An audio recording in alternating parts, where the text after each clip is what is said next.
workers before I answer. Yes, sir. Yes, sir. What is the method you're using to evaluate the performance appraisal of the employees here in this company? Yes, sir. Okay. We have performance appraisal development review form. It's a form used for the indirect people, meaning those who are working in the office. Okay, No? sir. And it's a separate form. We have a separate form used for direct employees, those who are working in the line. So dalawang klase. Yes. No? Okay, sir. So we use a separate performance appraisal for direct workers or those working in the production line, and a separate performance appraisal for the indirect, meaning those who are working in the office. Because they have different parameters, they have different factors to consider. Normally, we take into account the quality of work, the quantity of work, how they attend to their job, and then we also take into consideration their attendance and punctuality. That's Yes. simple. Ganun lang kasimple. It's operations people. Okay? Yes, sir. It's a direct worker. But for office worker, we also take into account their core values and their targets. Every month, we have a target to reach. For example, in my case, for example, in my staff HR, my target for recruitment is you should be able to place on board a person within 45 days from the date an employee requisition slip is issued to you.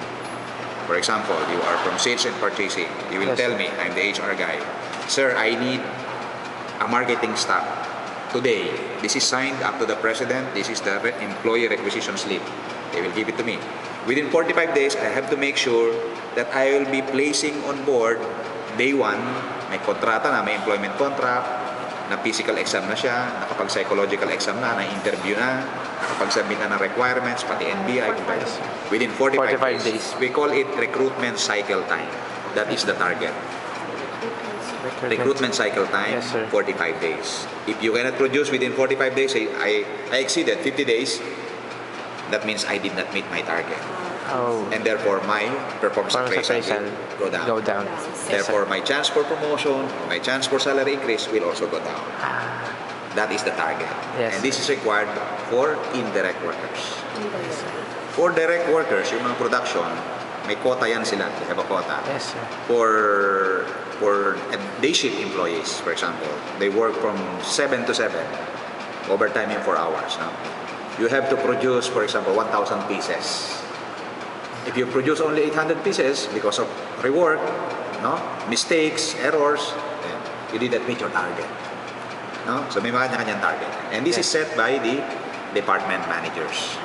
This is agreed during the annual strategic planning with up to the present level, and this is downloaded to the different departments. So yan ang target nyo for the year. So biyak-biyakin nyo siya every month. Yan ang target nyo every month. So kung ang target na, for example, per year is 20,000 pieces, you divide it into 12. You consider all the working days, excluding the holidays. But sometimes, if you need to hit the target, you even need to work during holidays. But of course, extra cost because of overtime premium. Okay? Yes, sir. Yes, sir. Did I answer your question? Yes, Yes, sir. sir. Okay. Next, how do you recruit employees? Normally, if we have vacancy in the office, some direct workers want to get promoted. Siyempre, iba nga naman ang nasa opisina. Opo. So we will first make an internal vacancy announcement. We post memorandum. We have vacancy in accounting staff. Eh, meron direct worker na BS accounting. Pero ang trabaho niya muna, nag-aantay, uy, meron, a-apply niya. We call it internal vacancy announcement. Internal We give chance to the employees inside first. If we do not have this possible applicants inside, then we go out. So how do we do this? Simple. Thank you. Simple. We just announce it to the employees during the internal vacancy announcement. If you have referrals, please do refer to us. Why? Because we know that if they refer, they know the person, either friend or relatives. So somehow we can have a chance to background check man. Ayos ba yan? So we do referrals. If still we don't have any referrals, then we go to PESO, Public Employment Service Office. Do you have applicants there? Sabihin namin sa Kalamba PESO. You know PESO? PESO, Public Employment Service Office. Yes. This is an agency with the local government unit that pulls candidates' resume. Sila nagpupuli. O may bakante si Shinei, sir, kailangan ko trabaho, mga taga-kabarangay ko, o pamangkin ni Mayor, anak ni patrolman, anak ni peso. Kung wala pa yan, nag-a-advertise na kami. Dati sa dyaryo, pero ngayon, wala naman siya nagbabasa ng dyaryo. So we do it via online posting. So Jobstreet, jobsdbs.com, kung saan-saan. No? Yes, sir. And then, of course, from there, makakakuha kami ng mga workers with experience. But if we need only graduates even without experience, so we go to schools directly. We join job fairs, or we go to the guidance office or placement director. We have this need. Po-post namin sa bulletin board. Encourage your graduates, your top 10 students or top 20 students, apply with us. We do that. Direct communication with the school. Referral to the placement office or through jobs fair. Halimbawa, University Week ninyo, mga 20 kumpanya nandun. May mga recruitment office. Yun, job fair. Familiar kayo sa job fair. Okay? So, yun ang mga pamamaraan to recruit people. What is more important in an applicant employee? The physical appearance or intelligence? If it requires physical work, like heavy lifting, yung mga warehouse man, of course, kailangan may weight requirement. Kung malnourished lang, bubuhat ka na isang sako. So we will take into account the physical build, not the appearance. No? Sa mga GRO yan, yung mga appearance. Sabihin nila, pleasing and teasing personality. Yes, sir. Ang model, sir. For us, we require employees based on their academic orientation.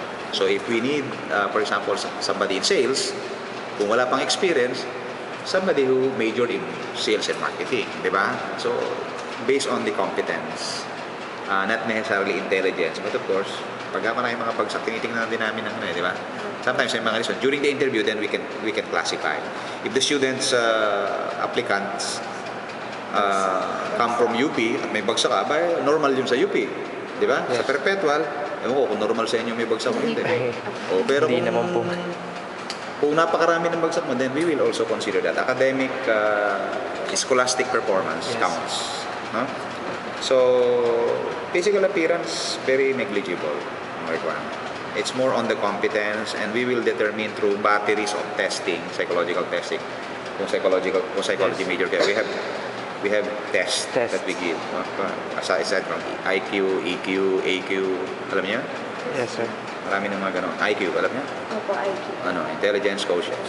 EQ, emotional quotient. Emotional.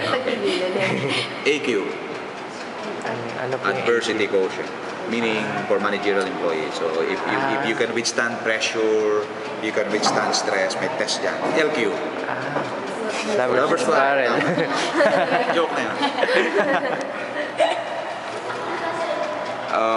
How important is staffing in an organization? Well, very important.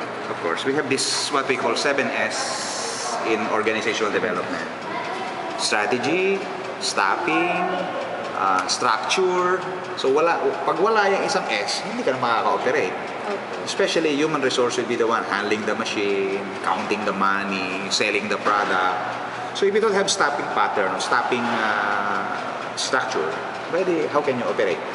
Unless you have only one person manning all the ATM machines, then pwede na. You can outsource, the bank can outsource to you. May mga ganyan eh. For us, manufacturing company, mainit eh, no? Sarado lang yung conference room namin. Okay lang po. Ang manufacturing company, this is what we call in the industry as a labor-intensive business. Meaning, napakarami ng tao to produce products. Hindi siya highly automated na, for example, in automotive industry, kumuha ng kotse, mga 200 tao lang nakakaproduce ng 60 units per day. Kotse, 200 person, kamukha ng previous work ko sa Nissan. Dito, maliliit ang components. Walang masyadong robotics. So, tao. Labor intensive. So, staffing is really important, including planning on allocation of work. Not only staffing. If you have, for example, 100 pieces target, you don't need 100 people. No? Baka naman 10 lang. So, you need to allocate, distribute their workload. No? Pwede mo sabihin din na compute yan ng IE. Alam niyo yung IE, mga industrial engineers, they compute the work allocation, may time and motion study. Ilang minuto siya nagsi-CR, ilang minuto siyang kumakain, dinididak yan. Ha? Pati yung So para ma-determine monitor mo po yung Yes, yes. IE gumagawa niya. Yeah. How do you designate a task or duties for a single employee? They have what we call job description. Nandun yung duties and responsibilities nila. Kaya lang, yung mga ganyan, lagi may nakalagay na magtatawag ng catch-all phrase or catch-all statement. Sa huli ng job description, nakalagay lagi. And other tasks as may be assigned by your superior from time to time. Tapos sabi, wala naman sa job description ko yan. Tingnan mo yung last sentence. Other tasks that may be assigned by your superior from time to time. Eh, gusto ko utusan ka eh. So, it's part of the job description. Yes. Kasi meron kang mga tasks na hindi mo maka-capture. So, you always put there a sentence saying, anumang mga bagay-bagay na pwedeng iutos sa'yo ng supervisor kahit anong oras. Basta within the working time. Okay? So, meron silang job description at meron silang work plan. Everyday sinasabi dito ng mga line managers. Ang gagawin natin ngayon, model, 3-4A, bukas, model 1-2C. Ayan. So, meron silang work plan per day. Minsan per week. Kung ang produkto na demand, maramihan, minsan weekly, hindi nakapalit ang work plan. Kino-continue lang. So, ina-update sila every start of the shift. We have an every shift meeting. Start of the shift meeting. So, yung plano at saka yung accomplishment ng previous shift. So, pag pumalit yung night shift, ganoon din. Anong naiwan ng day shift, anong plano natin sa night shift. So, dinidistribute na ng workload. May mga supervisor kami at saka time leaders. Nagpo-monitor. Yeah. How do you designate type? If an applicant has a backer but that applicant isn't that deserving in the position, how can you handle the situation? I terminate. terminate. I transfer. I transfer. I give him the chance Sa ibang companies po. to some other position. Halimbawa, you have to be certified in a particular process. Kasi ISO company kami. So, kung gumagawa ka sa machine, hindi ka certified dyan. Pag na-audit ka, mawawala yung certification namin. So, for example, critical position, ililipat ka sa non-critical position. Taga-buhat ka lang, na, taga-tula ka lang, na, hindi ka naghahawak ng soldering rod o ng mga power tools. May mga ganyan position. Critical position, non-critical position. In critical position, you need to be certified. So, even if you have a backer, kung talagang hindi ka ari dyan, ililipat ka. Then, every year, may performance. Kung palpak ang performance mo, pwede malamang mabigyan ka ng pink slip, matanggal ka. Hindi masyado nagmamatter sa amin sa amin yung backer. Well, siguro sa hiring, pwede. Pero yung pag nag-work ka na, mabibisto naman kung marunong ka o hindi. No? May training naman, may train ka. Pag hindi mo pa rin absorb yung training, then it's time for you to get your final pay. Go home. Plan kamote nyo. What if there's an instance where you encounter a conflict between your employees but what is involved with position in the department? Well, this can be determined through an impartial administrative investigation. Impartial administrative investigation. This is done by the HR department. So we'll get the complaint, we'll get the response, then we'll document what happened, we check the evidence, we will ask them to explain verbally. We will check if what they wrote is consistent with what they're saying. So pagka medyo pa yung pamali-mali, hindi nagsisinungaling ito. And then we have the rules. Kung may na-violate yung rules, then you will be imposed suspension or warning. Dismissal. No? So may mga first offense, second offense, third offense. So it doesn't matter whether you are a manager or a supervisor or a rank and file employee. Of course, it's different when you're handling Koreans. May iba silang disciplining procedure. May iba sila. So kahit ako HR manager, Korean, hindi ko sabihin ko doon sa boss ko, boss, may problema tong Korean. So siya mag-iimbestiga.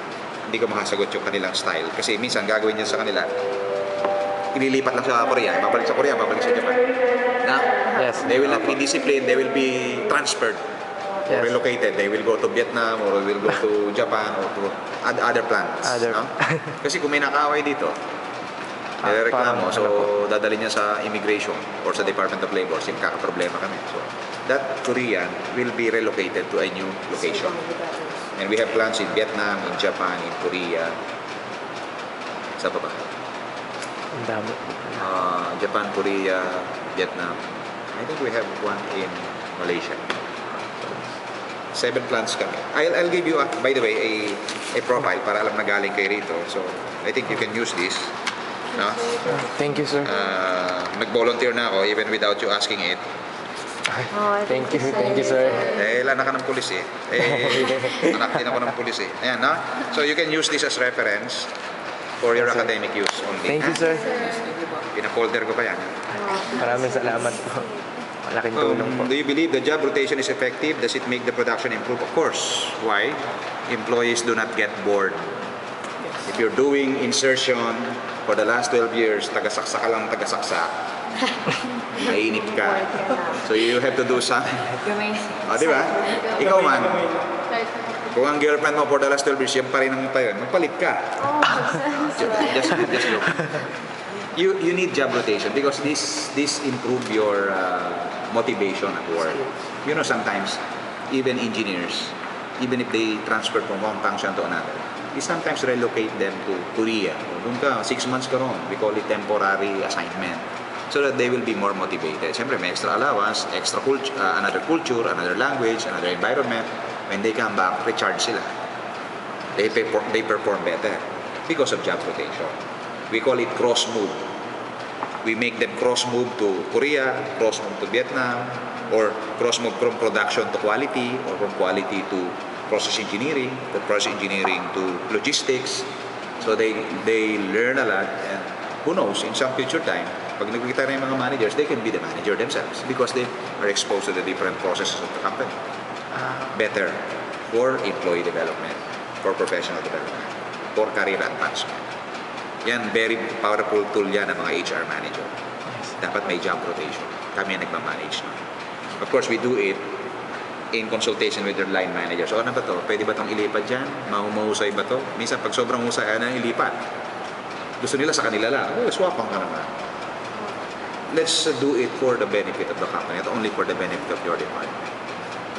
Lalo na, mga engineers, mga professionals, mga IT yan, mga flexible yan. They can work in any particular company process or function.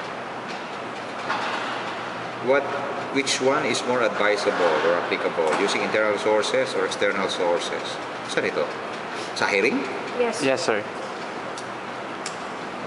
Employment po na external. I think I explained to you. We go first to internal. Okay, Yes, sir. Then we go to external. If we can do it internally, why should we bother ourselves going out? It's a waste of resources, a waste Yes, of sir. time.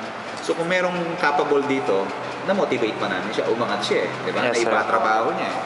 Diba? So mas motivate siya. Opo. We only resort to external sources if we don't have internal capability to provide. If we have, sold. Diba? Gagastos ka pa ng online advertisement, pupunta pa school, mamasahe ka pa. Yung pupuntahin mo ron, kailangan kakain, may transportation na lang, di ba? So, in terms of cost savings and in terms of practicality, dito ka na sa loob. Diba? Internal. How do you make your... As an HR manager, would you still hire a physically... Oh, I will have to give you a proof that I am the HR manager. Ay, sir. Wow, thank you, Wow. sir. Thank you, sir. Would you still hire a physically incapacitated... That's for you. Would you still hire a physically incapacitated you would have a good... Yes. Yes. We pride ourselves to be called an equal opportunity employer. Kahit physically incapable ka, pilay ka, kung magaling ka naman sa computer, hired ka. Di ba? Hindi mo naman kailangan ng paa sa computer eh. Di Opo. ba? So operation, syempre, sa logistics, syempre, kailangan mong able body ka. Pero there are jobs here that can be done by a PWD, person with disability. Can be done. Kahit age. Wala rin kami masyadong restriction sa age. No?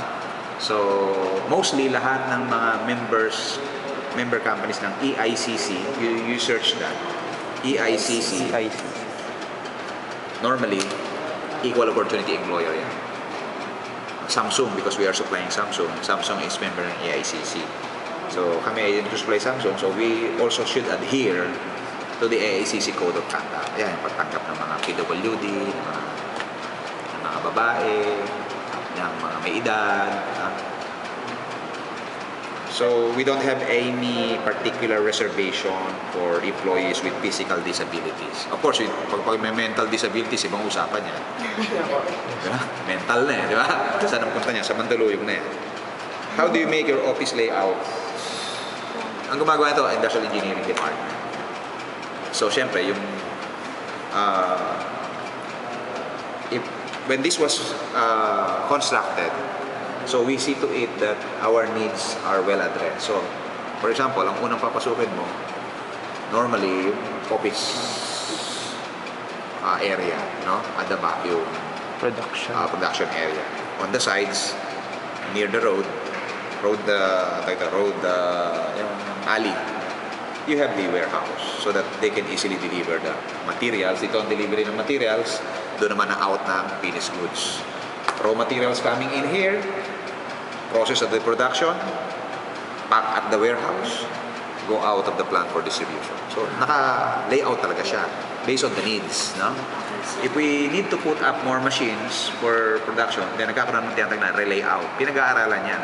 Will it cause congestion in terms of traffic of products or traffic of people? Aaraling mabuti yan. Okay? Normally, pag-start kasi, madali mong maplano, wala pa masyadong laman. No? Pero pagka nagdadagdag ka lang ng makina, oh, you need to produce more. We need more machines. Saan mo sasakyan? This used to be a production area. Itong pinagmimitingan natin. Oh, but because of the downside of the business, alam mo, hindi naman lahat ng negosyo kumikita ngayon. So, we have to reduce. Okay? So, it depends on the needs. What are the consequences you will give to the employees who commit violations? Well, first, ako medyo makatawa ko. I do not give immediate suspension or warning. Ina-counseling ko muna. Our rule provides that we should issue a warning for the first offense, then suspension for the second offense, then graduated suspension, mas maraming araw, third, fourth, until dismissal. In my case, counseling muna ginagawa ko. Pinapaliwanagan ko muna. Walang record. Counseling lang. So, wala pa po kayo, sir, na bibigyan ng dismissal? Meron na. Meron na rin po. Dito wala pa. Apo. I have terminated more than 1,000 people in my 25 years as HR manager. 25 years now, in various companies. No? This is my 6th company. Dami. So, anong tawag namin yan ay progressive discipline. So, start ka sa warning, suspension, termination. Nag-add pa ako, counseling mo. Parang meeting lang. Parang kinukonsensya ko muna. Parang daddy mo, pagka malaki napahingin mo baon kukonsensyahin ka. Alam mo ba, anak, paano kitain yan? Tapos makikita ko na lang, nandun mo sa SM, Kalamba. Naggagala. Kukonsensyahin muna kita. What kind of strategy you use to attract applicants and inform them with job vacancies? You use to attract applicants and inform them. I think I have answered. Yes, sir.